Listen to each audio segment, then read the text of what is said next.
Good evening दोस्तों। देखिए last video में हम पढ़े थे द लास्ट लेसन, जिसको अल्फेंस डट ने लिखा था। आज हम इसका सेकंड पार्ट लेके आए हैं। देखिए यहाँ से पढ़ेंगे हम कि लास्ट वीडियो की मैं कुछ 2-3 लाइन बोल देता हूँ कि it was their way of thanking our master, कि यह उनका तरीका था अपने मास्टर को धन्यवाद देने का for his 40 years of faithful service, जो उन्होंने 40 साल तक अपनी फेथफुल सर्विस दी थी, एंड शोइंग देयर रेस्पेक्ट, और वह उनका सम्मान दिखाना चाहते हैं फॉर देयर कंट्री, कंट्री के लिए डेट वाज देयर नो मोर, जो वह कंट्री और अधिक उनकी नहीं रही। आगे देखिए अब यहाँ से पढ़ेंगे अपन। While I was thinking of all this, जब मैं इन सब के बारे में सोच रहा था, I hear my name called, मैंने सुना कि मेरा नाम पुकारा गया। It was my turn to recite, कि अब यह मेरी बारी थी सुनाने की। रिसाइट यानी क्या होता है? सुनाना, और टर्न यानी कि बारी, कि यह मेरी बारी थी सुनाने की। क्या सुनाने की? पार्टिसिपल्स के रूल सुनाने की। ठीक है। What would I now have given to be able to say, What would I not have given to be able to say, कि मैं वह सब कुछ देना चाहता था जो मैं योग्य था। That dreadful rule, कि वह भयानक रूलों के बारे में, for the participles के वो रूलों के लिए मैं वह सब कुछ देना चाहता था जो मुझे आता था। और दो यानी कि संपूर्ण चीज, वेरी लाउड यानी बहुत तेज, एंड क्लियर यानी कि स्पष्ट रूप से, यानी कि जो मुझे पार्टिसिपल्स के बारे में जो कुछ भी आता था मैं वह सारी चीज देने के लिए तैयार था। और मैं ऐसे देता, कैसे देता? वेरी लाउड यानी बहुत तेज, एंड क्लियर यानी कि स्पष्ट रूप से, एंड विदाउट वन मिस्टेक, और बिना कोई गलती किए हुए मैं ये सब कुछ देना चाहता था। What I got mix up on the first word, लेकिन मैं तो पहले ही अक्षर पे क्या हो गया? मिक्स अप हो गया, यानी कि उलझ गया। लिख रखा है what I got mix up, कि मैं उलझ गया on the first word, यानी कि पहले ही वर्ड पे, पहले ही शब्द पे, and stood there, और खड़ा रहा, holding on to my desk, मेरी डेस्क को पकड़े हुए। holding यानी क्या होता है? पकड़े रहना। तो holding on to my desk, मेरी डेस्क को पकड़े हुए, माई हार्ट बीटिंग, मेरा हृदय धड़क रहा था। मेरा हृदय क्या कर रहा था? धड़क रहा था। And not daring to look up, और मेरी हिम्मत नहीं हो रही थी ऊपर देखने की। डेयरिंग यानी क्या होता है? हिम्मत, और लुक अप यानी कि ऊपर देखने की। तो मेरी हिम्मत नहीं हो रही थी ऊपर देखने की। आई हेड एम हेमल से टू मी, मैंने सुना कि एम हेमल मुझसे कह रहे हैं, आई वॉन्ट स्कोल्ड यू, कि मैं तुम्हें नहीं डांटूंगा। स्कोल्ड यानी क्या होता है? डांटना। कोल्ड में क्या लगा दो? एस लगा दो। कोल्ड यानी ठंडा, तो एस लगा देंगे तो स्कोल्ड यानी कि डांटना। तो आई वॉन्ट स्कोल्ड यू, कि मैं तुम्हें नहीं डांटूंगा। Little friends you must feel bad enough, लेकिन तुम्हें बुरा लगना चाहिए। सी, देखो, हाउ इट इज, ये कैसे हो गया। Every day we have said to our self, हम प्रत्येक दिन हम अपने आप से कहते हैं, क्या कहते हैं? वाह, कोई बात नहीं। I have plenty of time, कि मेरे पास अभी काफी समय है। I will learn it tomorrow, कि मैं इसे कल सीख लूंगा, मैं इसे कल सीख लूंगा। And now you see where we have come out, और अब देखो कि अब हम कहाँ आ गए। कम आउट यानी कि आना, तो अब देखो कि हम कहाँ आ गए। वाह, That is the great trouble with अल्सेंस, यही अल्सेंस के साथ में बड़ी परेशानी है।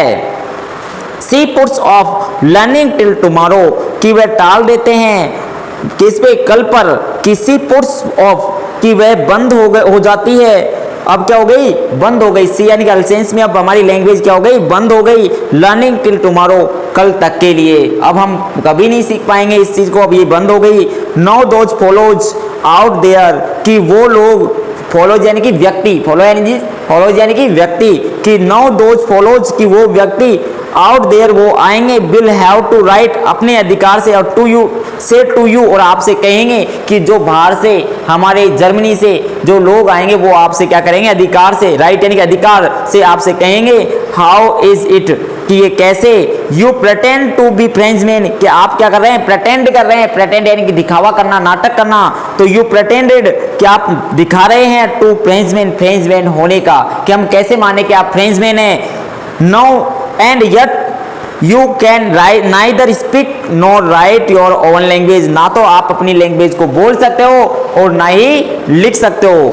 नाइदर नॉर या ना तो ना, ये हमारा क्या है, कंजक्शन है। तो क्या समझे कि जो वहां के लोग आएंगे तब हमसे वो अधिकार से कहेंगे कि तुम्हें क्या है, जो प्रेटेंड टू बी फ्रेंचमैन, क्या आप नाटक कर रहे हैं फ्रेंचमैन बनने का, ना तो आपको इंग्लिश वो फ्रेंच बोलना आती है और ना ही आप लिखना आता ओन लैंग्वेज यानी कि अपनी स्वयं की भाषा। What you are not there boast, लेकिन ये आपकी गलती नहीं है। पुअर लिटिल फ्रेंच कि बेचारे लिटिल फ्रेंच, ये सिर्फ आपकी ही गलती नहीं है, सबसे ज्यादा आपकी ही गलती नहीं है। बोस्ट सुपरलेटिव डिग्री है हमारी बैड की, बोस्ट की आपकी सबसे बड़ी गलती नहीं है। What you are not the boast की आप, लेकिन आपकी गलती नहीं है little friends. We have all a great deal to reproach our self with, कि हम स्वयं को शर्म आनी चाहिए, हम स्वयं को क्या करनी चाहिए, शर्म आनी चाहिए। री अप्रोच यानी क्या होता है, स्वयं को शर्म आना, कि हम सभी को क्या करना चाहिए, शर्म आनी चाहिए। Your parents were not anxious enough to have you learn, और आपके माता पिता भी चिंतित नहीं थे आपको सिखाने के लिए, यानी कि आपके माता पिताओं की भी रुचि नहीं थी कि आप और अच्छा सीखे। तो क्या थे कि योर पेरेंट्स, के आपके माता पिता, वर नॉट एंशियस की चिंतित नहीं थे, इनफ पर्याप्त रूप से, टू हैव यू लर्न कि आप सीखे, यानी कि स्कूल वगैरह में कोई रिपोर्ट नहीं लेते थे, आपका बिल्कुल ध्यान नहीं दिया जाता था आपके पेरेंट्स के द्वारा। क्या करते थे, they prepare to put you to work on a farm और एट द माइल्स, और वे चाहते थे, वो प्रायोरिटी देते थे, प्रिपेयर करते थे कि आप काम करें किसमें, ऑन ए फार्म यानी कि एक खेत में, ऑन ए मिल्स और कारखानों में, और वो चाहते थे, क्या चाहते थे कि वो आप खेत में काम करे या मिल्स यानी कारखानों में काम करे, so as to have a little more money, ताकि उनको और अधिक पैसे मिल सके, ताकि उनको और अधिक पैसे मिल सके। एंड नाउ, और अब मैं भी, I have been to blame also, और इसके लिए मैं भी क्या हूँ, दोषी हूँ। वो हमारे फ्रेंड्स, हमारा जो एम हेमल है वो टीचर कहता है कि फ्रेंड्स ये आपकी सबसे बड़ी गलती नहीं है, इसमें हम सबकी गलती है, हम सबको शर्म आनी चाहिए। और आपके माता पिता भी आपको इस चीज को सिखाना नहीं चाहते थे, वो भी चिंतित नहीं थे, बल्कि उनकी तो इच्छा थी क्या आप खेत में काम करें, आप कारखानों में काम करें, और इसके लिए मैं भी दोषी हूँ। हमारे क्या कहता है एम हेमल जी कि कहते हैं कि एंड आई, यानी कि मैं भी, I have been to blame also, कि मैं भी इसके लिए दोषी हूँ। ब्लेम यानी कि दोष। Have I not often sent you to water my flowers, कि क्या मैं आपको नहीं भेजता था मेरे फूलों में पानी देने के लिए। हैव आई नॉट ऑफ्टन, कि मैं प्राय आपको भेज देता था, सेंट यानी भेजना, you to water my flowers, मेरे पेड़ पौधों में पानी देने के लिए। क्या मैं आपको नहीं भेजता था मेरे पेड़ पौधों में पानी देने के लिए। इंस्टेंट के वजह, इंसिडेंट यानी कि के वजह, किसकी वजह, ऑफ लर्निंग योर लेसन, आपके लेसनों की वजह, कि आपके लेसन पढ़ाने की वजह मैं आपको क्या करता था, अपने पेड़ पौधों में फूलों में पानी देने के लिए क्या कर देता, भेज देता था,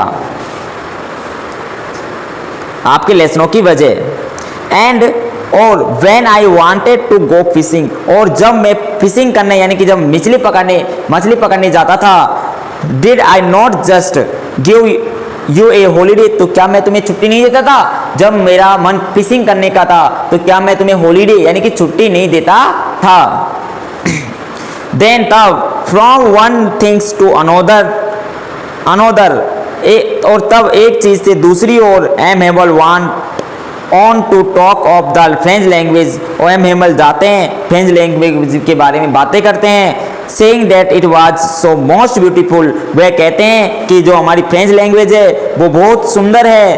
कहाँ पर, लैंग्वेज यानी भाषा है, इन द वर्ल्ड यानी कि संसार में। तो अब एक चीज से दूसरी की आगे बढ़ते हैं, मतलब ये चैप्टर खत्म होता है, इसके बाद में क्या बोलते हैं कि देन फ्रॉम वन थिंग्स, एक चीज से दूसरी चीज, अनोदर चीज पे जाते हैं। एमएमएल कहते हैं, क्या कहते हैं कि फ्रेंच लैंग्वेज के बारे में, फ्रेंच लैंग्वेज बारे में बात करते हैं, और वे कहते हैं कि the most beautiful language in the world, की ये संसार की सबसे सुंदर भाषा है, संसार की सबसे सुंदर भाषा है। द क्लियरेस्ट, एकदम स्पष्ट है। द मोस्ट लॉजिकल, और तार्किक है। ये कैसी है, लॉजिकल यानी कि तार्किक, क्लियरेस्ट यानी कि स्पष्ट भाषा है एकदम, कि ये संसार की सबसे सुंदर भाषाओं में से है, ये क्लियरेस्ट भाषा है यानी कि स्पष्ट है, एंड मोस्ट लॉजिकल, और तार्किक भाषा है।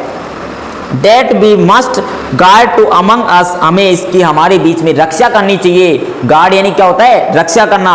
तो that we must guard it among, कि us, कि हमें हमारे बीच में इस मातृभाषा को, इस चीज को रक्षा करनी चाहिए। लिख रखा है इसमें, देखो क्या लिखा है कि that we must guard, guard यानी रक्षा करना, इट अमंग यानी हमारे बीच में, अस हमारे बीच में, कि हमें इसको हमारे बीच में इसकी रक्षा करनी चाहिए। एंड नेवर फॉरगेट इट, और इसे कभी नहीं भूलना चाहिए।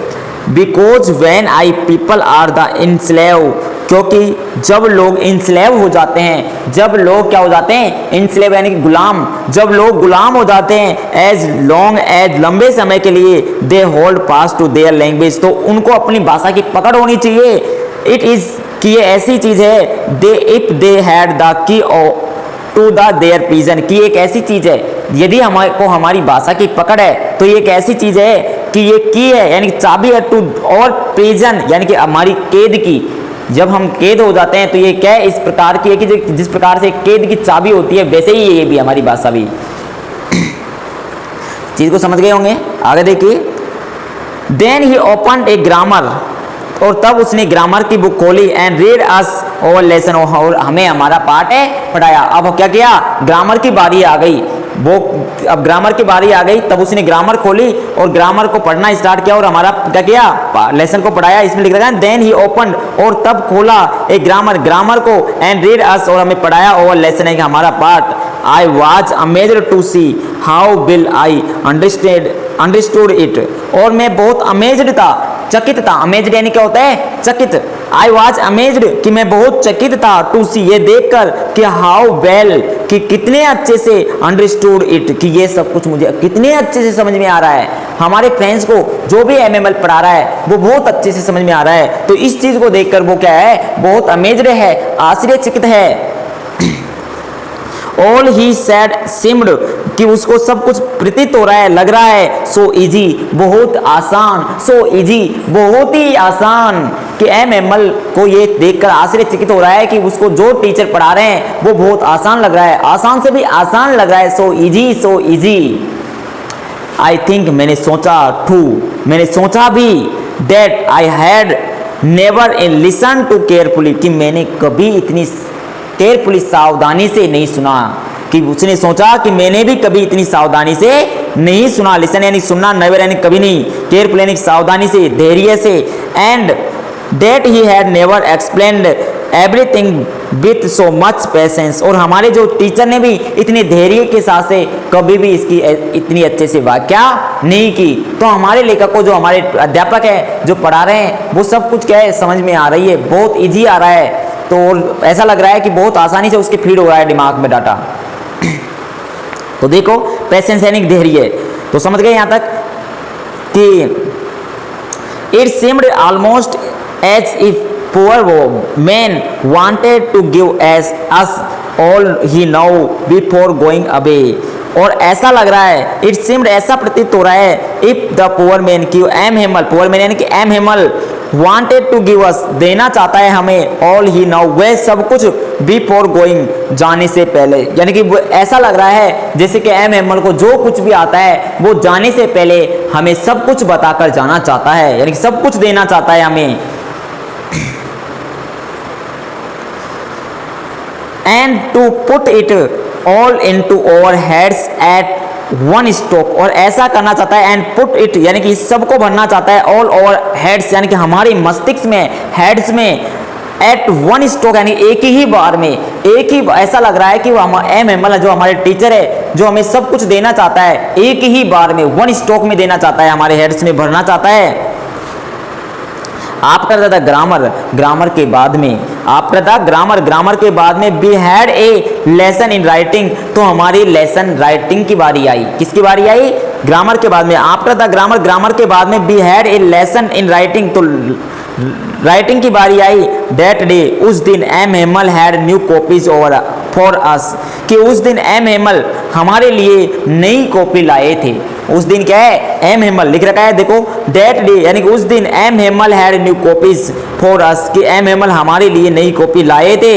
Written in a beautiful round hand, और उस पर बहुत ही सुंदर तरीके से राउंड हैंड में लिखा हुआ था, यानी कर्सिव में लिखा हुआ था। क्या लिखा हुआ था? कि फ्रेंच अल्सेंस, फ्रेंच अल्सेंस, फ्रेंच अल्सेंस, फ्रेंच जिंदाबाद, फ्रेंच जिंदाबाद, कि फ्रेंच अल्सेंस, फ्रेंच अल्सेंस ये लिखा हुआ था। उस पर राउंड हैंड पर कर्सिव में लिखा हुआ था। They looked like little flags floating everywhere in the school room, और दे लुक्ड, वे ऐसे लग रहे थे लिटिल लाइक लिटिल फ्लैग्स कि वो छोटे झंडे हो, फ्लोटिंग जो लहरा रहे हैं, फ्लोटिंग यानी कि लहराना, जो लहरा रहे हैं एवरीवेयर हर जगह, in the school room school के उस रूम में। क्या समझे कि वो ऐसे लग रहे थे, जो उस कॉपी लेके आए थे उनमें लिखा हुआ था, क्या लिखा था, राउट हैंड में फ्रेंच अनसेंस, और वे ऐसे लग रहे थे जैसे कि वो फ्लैग्स हो, छोटे झंडे हो, और क्या कर रहे हैं, फ्लोटिंग यानी लहरा रहे हैं एवरीवेयर यानी कि हर जगह, इन द स्कूल रूम यानी स्कूल के उसे रूम में।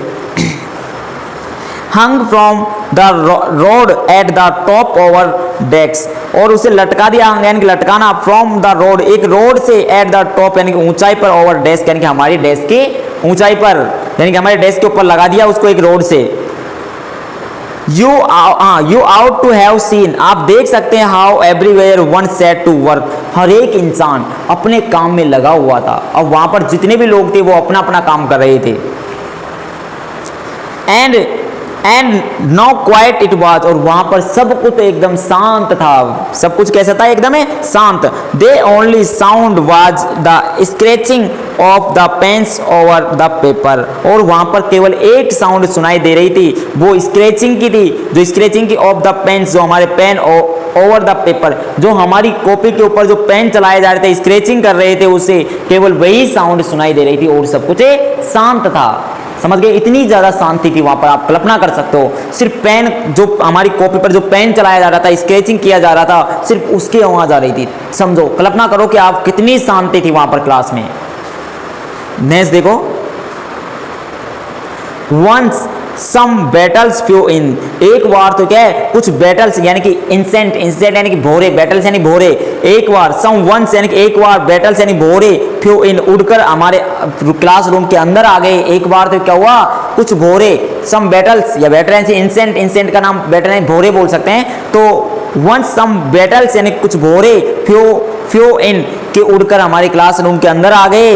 But nobody paid any attention to them, लेकिन किसी का भी ध्यान उन पर नहीं गया, लेकिन किसी का भी ध्यान उन पर नहीं गया। लिख रखा है इसमें what nobody paid any attention, कि किसी का भी ध्यान नहीं गया, टू देम यानी कि उन पर किसी का भी ध्यान नहीं गया। अटेंशन यानी क्या होता है, ध्यान। Not even the little ones, यहां तक कि सबसे छोटों का भी, यहां तक कि सबसे छोटों का भी ध्यान उन पर नहीं गया। लिटिल वंस आया है हमारे, किसके लिए आया है आगे बता देंगे। लिटिल वंस आए हैं पिजन्स के लिए, यानी कबूतरों के लिए लिटिल वंस आया, यानी कबूतरों का भी ध्यान उन पर नहीं गया।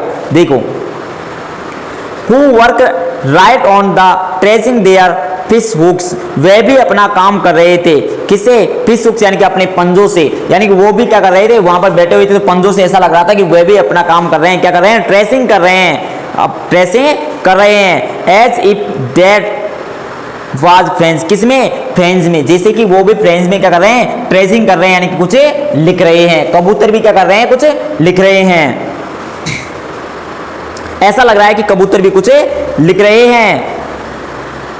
ठीक है, आगे देखिए, on the roof the pigeons cooed very low, जो रूफ पर जो कबूतर थे, पिजन्स थे यानी कबूतर थे, कुक्ड यानी कबूतरों की आवाज को बोलते, कुक्ड वेरी लो यानी कि बहुत धीरे धीरे बोल रहे थे।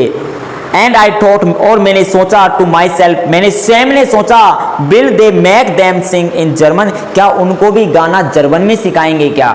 अब उसने सोचा कि हमको तो क्या है, अब जर्मनी का हमारी फ्रेंच लैंग्वेज नहीं, हमको जर्मनी सीखनी पड़ेगी, तो उसने सोचा कि क्या कबूतरों को भी जर्मन गाना सिखाएंगे क्या। तो देखो इसमें लिख रखा है, will they make them sing in German, क्या उनको भी गाना जर्मन में गाना पड़ेगा। इवन द पिजन्स यानी कबूतरों को भी क्या जर्मन में गाना पड़ेगा। Whenever, जब I look up, जब मैंने ऊपर देखा, from my writing I saw a mammal sitting motionless in his chair. Whenever, जब I look up, मैंने देखा, from my writing, लिखने के बाद, I saw, मैंने देखा, a mammal sitting, बैठे हुए थे, motionless यानी कि स्थिर। जब मैंने, जैसे ही मैंने लिखा और मैंने ऊपर देखा, तो मैंने देखा कि मेरे जो टीचर थे वो एमएमएल, वो एकदम मोशनलेस यानी कि एकदम स्थिर बैठे हुए थे, इन हिज चेयर यानी कि अपनी चेयर पर, and gazing first at once things, वो देख रहे थे एक चीज को, देन एट अनदर और एक चीज को देखने के बाद में दूसरी चीज को कैसे देख रहे थे, ग्रेजिंग करके, यानी कि एक टक देखना। ग्रेजिंग का मतलब घूर घूर के, यानी एक टक देखना, किसी एक चीज को देखा फिर उसको देखकर दूसरी चीज को देखा, ऐसा कर रहा था। तो देखो क्या लिख रखा है, कैम एमल है वो अपनी चेयर पर बैठे हुए थे एकदम स्थिर तरीके से, एंड ग्रेजिंग और देख रहे थे, घूर रहे थे, फर्स्ट वंस यानी कि एक चीज, वन फर्स्ट थिंग्स को, एक चीज को, देन एट अनदर चीज यानी अनदर चीज को, दूसरी चीज को, as if he wanted to fix in his mind, कि ऐसा लग रहा था कि वह अपने माइंड में, अपने मस्तिष्क में वो सब कुछ फिक्स करना चाहते हैं, स्थायी करना चाहते हैं। Just now everything looked in that little school room, कि जो उस छोटे से स्कूल के वो छोटे से रूम में हर एक चीज को वो अपने माइंड में क्या करना चाहता है, फिक्स करना चाहता है, ऐसा लग रहा था। तो वो क्या कर रहा था, एक चीज को घूर कर दूसरी चीज को घूर रहा था। तो समझ में आ गया होगा ये यहां तक।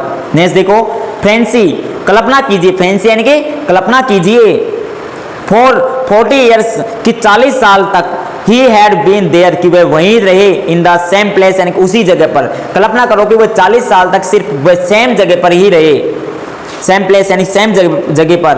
With is the garden outside the window, उस यानी कि उसका रूम था, विंडो के बाहर क्या था, एक गार्डन था उसका। इन हिज क्लासरूम से बाहर विंडो के क्या था, एक गार्डन था। इन फ्रंट ऑफ यानी कि उसके सामने, क्लासरूम के सामने उसका एक छोटा सा गार्डन था। आगे देखो, जस्ट लाइक दैट, जैसे कि only the desk and benches had been worn, सब कुछ वैसा ही था, यानी कि 40 साल तक वह सेम जगह पर, एक ही जगह पर सब कुछ एक स्थायी था, वहां पर कुछ भी चेंज नहीं था। लेकिन केवल एक चीज चेंज हुई थी, जस्ट लाइक दैट, वैसा ही था। ओनली द डेस्क, केवल डेस्क एंड बेंचेस और बेंचेस हैड बीन वॉर्न, वो क्या हो गई थी, वॉर्न हो गई थी, WORN वॉर्न यानी कि खराब होना, केवल वो खराब हो गई थी, स्मूथ घसकर खराब हो गई थी, वो स्मूथ हो गई थी। यानी कि 40 साल से वहां पर सेम जगह पर रह कर रहा है, वह कुछ भी चेंज नहीं हुआ वहां पर 40 साल से। लेकिन सिर्फ एक चीज, क्या चीज चेंज हुई थी, ओनली द डेस्क, केवल डेस्क एंड बेंचेज ही खराब हो गई थी, स्मूथ के कारण, एकदम पतली हो गई थी, खराब हो गई थी वो स्मूथ होकर। द वेलनेट ट्री, वेलनेट ट्री का मतलब होता है अखरोट, वेलनेट यानी कि अखरोट का पेड़। The walnut tree in the garden, जो गार्डन में उसका अखरोट का पेड़ था, वो टेलर, वो लंबा हो गया था। एक क्या हो गया था, जो अखरोट का पेड़ उसके गार्डन में था, वो क्या हो गया था, लंबा हो गया था, टेलर यानी कि लंबा हो गया था। And the hop vine that he had planted himself twine about the window to the roof, और जो उसने, एंड द हॉप वाइन यानी कि बेल होती है, HOPBINE, हॉप वाइन यानी कि बेल, जो स्वयं ने प्लांटेड की थी, यानी कि स्वयं ने लगाई थी, वो क्या हो गई थी, विंडो के माध्यम से छत तक पहुंच गई थी। एक ये चेंज हुआ था कि उस जो एक बेल थी जो उसने स्वयं ने लगाई थी, उगाई थी, वो विंडो के माध्यम से छत तक चली गई थी। आगे देखो, how it must have broken his heart to live it all, और इन सब, अब ये सारी चीज उसे छोड़कर दूर जा रही थी, यानी ये सारी चीज अब छूटकर दूर जा रही थी, यानी कि अब वो कल क्या कर रहा है, अब अपने स्कूल को छोड़ रहा है, वहां पर फ्रेंच ने कब्जा कर लिया। तो लिख रखा है इसमें देखो कि how it must have broken his heart, कि उसका दिल है वो ब्रोकन, टूट रहा था, to live in it all, इन सबको छोड़ने पर, यानी उसका दिल है वो दुख हो रहा था उसको इन सबको छोड़ने पर। पुअर मैन, बेचारा आदमी, यानी कि लिटिल वो एम हिमल के लिए आया, पुअर मैन, बेचारा आदमी। To hear his the sister moving about in the room above, उसकी बहन की मूविंग यानी कि हलचल की आवाज सुनाई दी, जो उस ऊपर रूम में क्या कर रही थी, पैकिंग देयर ट्रक्स, अपना सामान पैक कर रही थी। उसे आवाज सुनाई दी अपनी बहन की, जो वहां पर उस रूम के ऊपर वाले रूम में क्या कर रही थी, सामान को पैक कर रही थी। पैकिंग देयर ट्रक्स, ट्रक्स का मतलब क्या होता है, TRUNKS, ट्रक्स यानी कि सामान को पैक कर रही थी। For they must leave the country next day, क्योंकि अगले दिन उसको इस कंट्री को छोड़ना था, इसलिए वो सामान को पैक कर रही थी उसकी सिस्टर। आगे देखिए, what he had the cause to hear every lesson to the very last, लेकिन उसकी हिम्मत, कॉज यानी क्या होता है, COURAGE, कॉज यानी कि हिम्मत, साहस, लेकिन उसका साहस हेयर सुनना, एवरी लेसन यानी प्रत्येक लेसन को टू वेरी लास्ट तक उसने सब कुछ बताया, हमको सब कुछ बताया उस लेसन के बारे में। आफ्टर द राइटिंग के बाद we had a lesson in history, तो राइटिंग के बाद में हिस्ट्री का लेसन आया। राइटिंग के बाद में किसका लेसन आया? हिस्ट्री का लेसन आया कि we had a lesson in history का पार्ट आया।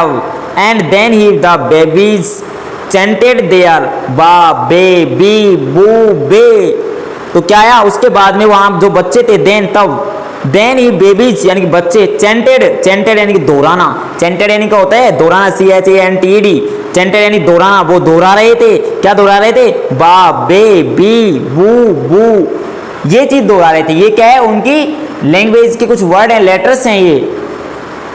आगे देखो, down there at the back of the room old Hauser, तो ओल्ड होसर जो उस रूम के पीछे बैठा हुआ था, had put on his the spectacles, वो अपना चश्मा को क्या करता है? पहनता है, अपने चश्मा को पहनता है। जो ओल्ड होसर था, जैसे उसने इन बच्चों की आवाज सुनी एक साथ, बा बे बी बू, ये आवाज सुनी उसने, तो ओल्ड होसर हमारे जो क्लासरूम के पीछे की ओर बैठा हुआ था, उसने अपनी चश्मा को क्या करी? पहनी। एंड और होल्डिंग इज प्राइमर, और अपने प्राइमर को जो बाल पोती थी, पट्टी फाड़ा था, उसको पकड़ा इन बोथ हैंड्स यानी दोनों हाथों से अपना उस प्राइमर को पकड़ा।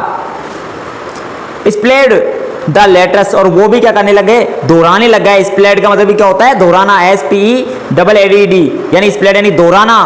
क्या दोहराने लग गया? द लेटर्स विथ देम, उनके साथ में उन अक्षरों को क्या करने लग गया? दोहराने लग गया। कौन? ओल्ड होसर, उन बच्चों के साथ में।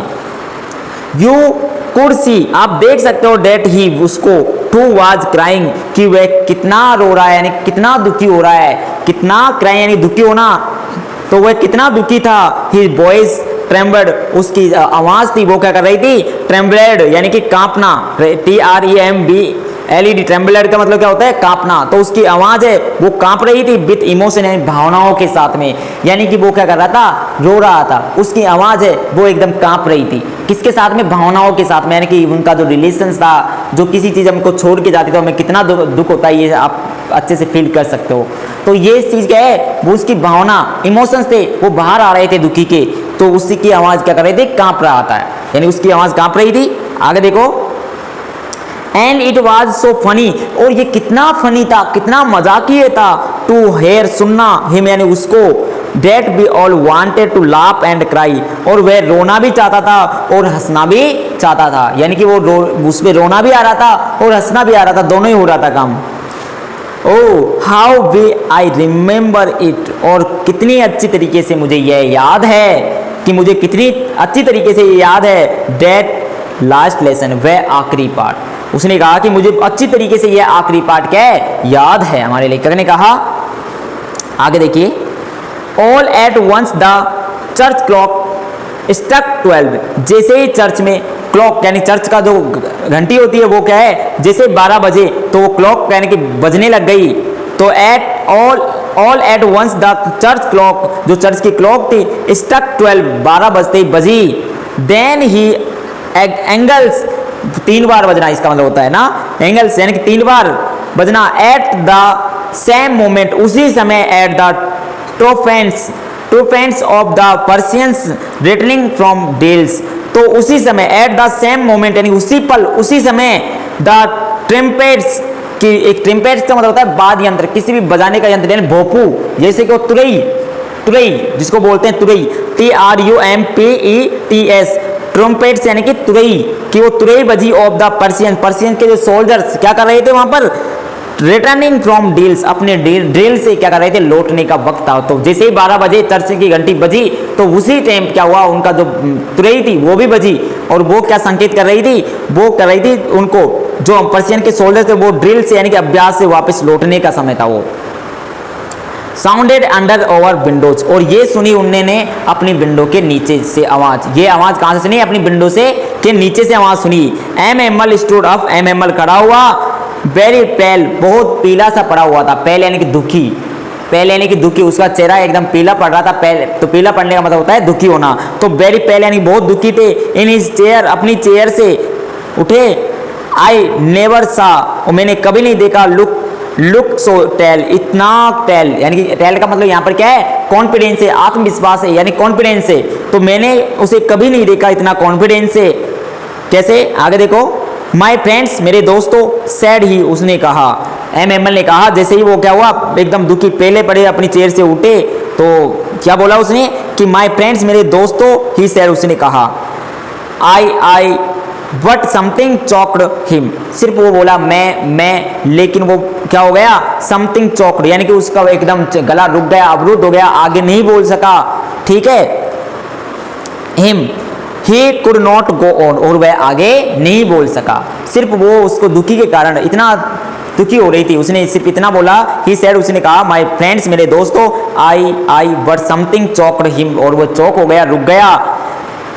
ही कुड नॉट गो ऑन, वह आगे नहीं बोल सका। Then he turn to the blackboard, और तभी वह ब्लैक बोर्ड की ओर मुड़ा। टुक ए पीस ऑफ चौक, और एक चौक का टुकड़ा उठाया। एंड और bearing on the with all his might, और अपनी पूरी ताकत के साथ में, माइट यानी कि ताकत, अपनी पूरी ताकत के साथ में he wrote as large as he could, जितना और बड़े बड़े अक्षरों में लिखा। क्या लिखा, वी लव फ्रांस, फ्रांस अमर रहे, बेला फ्रांस, फ्रांस अमर रहे। Then he stopped and leaned his head against the wall, और तब वह रुका और leaned यानी कि झुकाया, झुकना, leaned यानी कि झुकना, his head यानी कि अपनी हेड को झुकाया, against the wall यानी कि बॉल के सामने। एंड विदाउट ए वर्ड, और बिना एक शब्द कहे, he made a gesture, gesture का मतलब क्या होता है, इशारा करना हाव भाव से। तो उसने बिना एक शब्द कहे, क्या कहे, ही मेड ए गेस्चर, और उसने गेस्चर यानी कि हाव भाव, इशारा करना, टू अस यानी कि हमें, विथ हिज हैंड्स, अपने हाथों से, अपने हाथों से हमें क्या किया, इशारा किया उसने बिना एक शब्द किए। गेस्चर यानी कि हाव भाव से इशारा करना। तो स्कूल इज डिसमिस, की स्कूल को डिसमिस की जाती है, यू गो में, आप जा सकते हो। उसने बिना कुछ कहे, यानी उसके शब्द नहीं निकल रहे, उसने अपने हाव भाव से, इशाराओं से समझाया कि स्कूल इज डिसमिस, स्कूल को क्या की जाती है, खारिज की जाती है, डिसमिस किया जाता है। यू मे गो, आप क्या कर सकते हो, जा सकते हो। इस प्रकार से हमारा ये लेसन पूरा हो गया, कंप्लीट हो गया। अब इसके जो इंपॉर्टेंट क्वेश्चन है वो नेक्स्ट वीडियो में हम सीखेंगे कि इसके इंपॉर्टेंट क्वेश्चन कौन कौन से हैं, हमारे एग्जाम में कौन कौन से क्वेश्चन बनते हैं, इस लेसन के अंदर में से कौन कौन से क्वेश्चन बनेंगे, ये सारी चीज मैं आपको नेक्स्ट वीडियो में बताऊंगा। तो मेरे साथ में बने रहे, मैं आपको 12th क्लास का पूरा सिलेबस इस YouTube चैनल के माध्यम से कराने की कोशिश करूंगा। मुझे जितना हो सके मैं उतना करूंगा, रात के चाहे कितने भी बजे, मेरा काम है सिर्फ आपको कंटेंट देना, मार्क्स लाना आपके हाथ में है। मैं आपको 10 कंटेंट दूंगा, यानी कि 100 में से 100 मार्क्स लाने वाला कंटेंट दूंगा। सिर्फ आपके ऊपर है, मेहनत करो, बस मेहनत करते रहो। जब तक आपको नींद यानी कि 6 घंटे की नींद आए तब तो ठीक है, यदि 6 घंटे से ज्यादा नींद आ रही है आपको तो समझ जाना कि आप में कुछ कमी है। तो आप में कुछ कमी है तो आपको क्या करना है, सिर्फ 6 आवर्स की ही नींद लेनी है। जब तक आपको 6 आवर्स की नींद नहीं आती है तो तब आप समझना कि हमें मिस्टेक है, हमें सुधरने की आवश्यकता है, हमें सुधरने की आवश्यकता है। आप कैसे सो सकते हो, आप 12th क्लास के एग्जाम दे रहे हो तो सिर्फ नहीं सोना है, ज्यादा नहीं सोना है, सिर्फ 6 घंटे की नींद लेनी है दोस्तों। जय हिंद।